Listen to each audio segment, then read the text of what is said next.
Back in my channel and new blog. তো আশা করি সবাই খুব ভালো আছো, সুস্থ আছো, আমিও ভালো আছি। তো রোজ ব্লগ করবো করে করাই হয় না। তো অনেক দিন পর সকালে আবার ব্লগ শুরু করলাম, কারণ সকালে পড়াই তো সেভাবে এনার্জি পায় না উঠে বাচ্চাগুলোকে পড়ানো।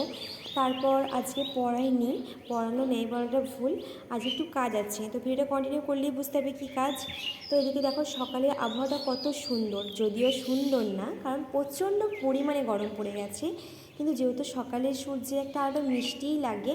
তো এখানে দেখো হালকা রোদ উঠেছে, তার মধ্যে গাছের ছায়াটা অপরূপ সুন্দর লাগছে খামারের মধ্যে। আর এই জবা গাছটাতে এত ফুল ফুটছে, এখন কি বলবো।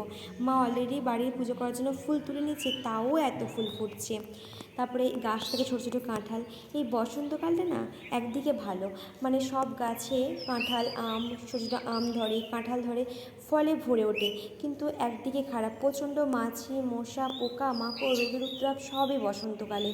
তারপরে এই যে ভুঁই চম্পা ফুলগুলো দুদিন বাদে চোঙের মধ্যে উঠেছে, দুদিন বাদে ফুলটা ফুটবে, কিন্তু বৃষ্টি হলে আরও বড় হবে। আর এই ফুলগুলো তো 12 মাসই ফুল হয়, মানে এই গাছগুলো কি বলবো, যদি বাড়িতে 12 মাস ফুল পাওয়ার জন্য কোনো গাছ লাগাতে তো এই গাছটা অবশ্যই লাগানো উচিত, কারণ সব সময় ফুল ফোটে। যেমন এখন জবা গাছেও ফুল ফুটছে, তেমন এগুলোতেও ফুল ফুটছে, মানে প্রচুর। আর এর কালারটাও না অপরূপ সুন্দর, সাদা একটা কি সুন্দর কালার, মানে খুবই সুন্দর লাগে। আর ফুলগুলো না অনেকক্ষণ সতেজ থাকে, গরমেও লেতিয়ে পড়ে না। তারপরে এই দেখো বললাম না ছোটো ছোটো আম ধরেছে। এবছর খুব একটা দেখছি কারো গাছে আম আসেনি, কারণ বর্ষা বলে ফাল্গুনের জন্য সব কিছু নির্মল হয়ে যায়। তো ফাল্গুন মাসে প্রচণ্ড কুয়াশা আর বৃষ্টি হয়েছিল, তো সেই জন্য আম আসেনি এবছর সেরকম। তারপর দেখো আমাদের তুলসী মন্দিরে তোমরা অনেক ভিডিওতেই দেখেছো, তো তুলসী মন্দিরটা না একটা বড় তুলসী গাছ ছিল। কি হয়েছে, গাছটা না মরে গেছিলো, মানে দেখছি নিচে না পিঁপড়েতে বাসা করে দিয়েছিলো, গাছটা মরে গেছিলো। তো বাপি আবার নতুন তুলসী গাছ বসিয়ে দিয়েছে। তারপর এদিক ওদিক ঘুরে এসে সকালে উঠে মা আমার জন্য মিষ্টির জল ভিজিয়ে রেখেছে, মানে সকাল প্রচণ্ড গরম পড়ে যাচ্ছে তো তাই জন্য। তারপরে যেমন টুকটাক বাড়ির কাজ থাকে, প্রথমে তো উঠে নিজের বিছানাটা ভালো করে গুছিয়ে নেওয়া, কারণ আমি নিজের কাজ করতে নিজেই পছন্দ করি, তো এটা আমি করে নিয়েছি। তো বাড়ির আরও কিছু কাজ ছিল, যেটা বলে রাখি, মায়ের না খুব শরীরটা খারাপ, তো মাকে নিয়ে আজকে একটু ডাক্তার দেখাতে যাব, ওই জন্যই মানে তাড়াতাড়ি সকালে পড়ানো হয়নি, এসে পড়াবো বলেছি বিকালে।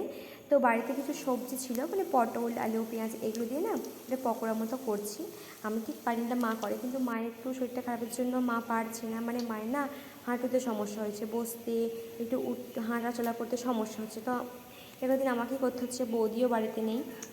তো এই যে টোটো চলে এসেছে, মা এমনকি বাসেও যেতে পারবে না বললো, কারণ বাসে বলছে প্রচণ্ড পায়ে লাগছে, আমাদের বাসটা তো অনেকটা দূরে, হেঁটে যেতে হবে, তো কী করে যাবে, তাই টোটো ভাড়া করে নিয়েছি।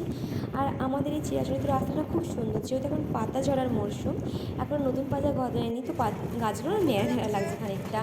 আর এদিকে দেখো বোরো ধান বসিয়ে দিয়েছে।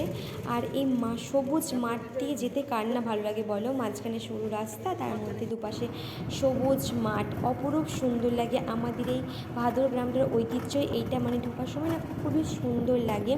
আর দুপাশে রাস্তা ধরে গাছ না থাকলে গ্রীষ্মকালে কেন যে কোনো কালই অপরূপ সুন্দর লাগে। তো ডাক্তার দেখানো হয়ে গেছে, আমি ডাক্তারের ওখানে কোনো ভিডিও করতে পারিনি, কারণ মায়ের যেহেতু শরীরটা খারাপ, মানে আমার মাথাতেই থাকেনি, টেনশন হচ্ছিলো কী হবে না হবে, ঠিকঠাক ডাক্তারটা কত ভিড় টিড় থাকবে, আমার মাথাতে একটুও ভিডিও করার কথা মাথা আসেইনি। তো আসার সময় দেখো আবার সেই চিরাচরিত আমাদের রাস্তাটা, এই রাস্তাটা খুবই সুন্দর লাগে। আর কতগুলো ওষুধ দিয়েছে দেখো, আর ডাক্তারখানা যা মানে বড় বড় ক্যাপসুলগুলো দিয়ে, আমার তো একদমই বিরক্ত লাগে, কিন্তু কী করবো বলো, মাকে তো খেতেই হবে। তো যেহেতু আমি মা বৌদি কেউই বাড়িতে নেই, তো বাপিই রান্না করেছে। তোমরা সবাই জানো আমার বাপি খুবই সুন্দর রান্না করে, তো এদিকে পোস্ত ডাল, তারপরে আলু ডিম সিদ্ধ এটাকে আমি মাখলাম, শাক ভাজা, মানে পঞ্চ ব্যঞ্জন পুরো রান্না করে ফেলেছে। আমার বাপি সব দিকেই মানে একদম কী বলবো, সব কিছুতেই এক্সপার্ট। তো আজকের ভিডিও ভালো লাগলে অবশ্যই চ্যানেলটি সাবস্ক্রাইব করে দিও। টাটা।